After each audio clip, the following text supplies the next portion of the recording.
ئەم کاتان باش بەڕێزان گرنگترین مانشەتی هەواڵ و بەشێک لە میدیاکانی جیهانتان لە بڕکەی ڕۆژنامانی بۆ دەخەمەڕوو.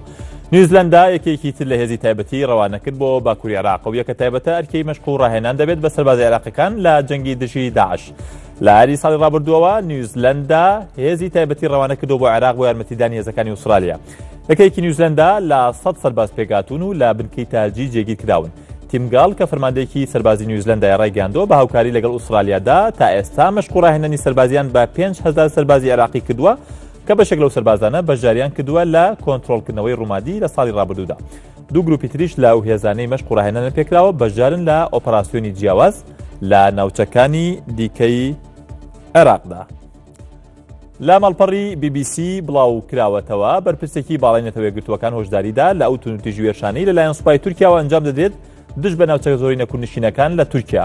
نەتەوە یەکگرتووەکان ڕایگەاندووە زانیاریان لە بەردەستایە کە زیاتر لە 100 کەس سووتێنراون لە کاتێکدا لە جزیرە لە پەناگەکاندا خۆیان حەشارداوە. زەید ڕەعەل حوسێن کۆمسیاری باڵای مافەکانی مرۆڤی سەر بە نەتەوە یەکگرتووەکان داوای لە تورکیا کرد کە دەرفەت بە نەتەوە یەکگرتووەکان بدات بۆ ئەوەی سەردانی ئەو ناوچانە بکات، واتە ئەو ناوچە کوردیانەی کە لە تورکیان.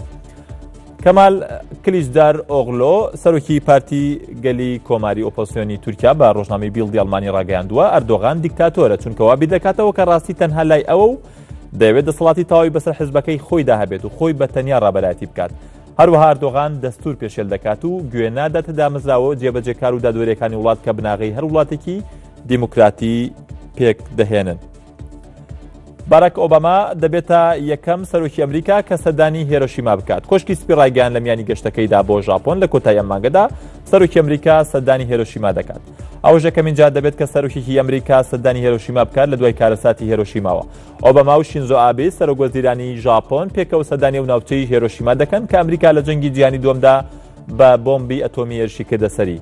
جۆش ئێرنست وتەبێژی کۆشکی سپی ڕایگەاندووە سەردانەکەی 27 ئایاری سەرۆک بە مەبەستی گفتوگۆکردن و بەردەوامی ئاشتی و ئاسایشی جیهانە بەبێ چەکە ئەتۆمیەکان.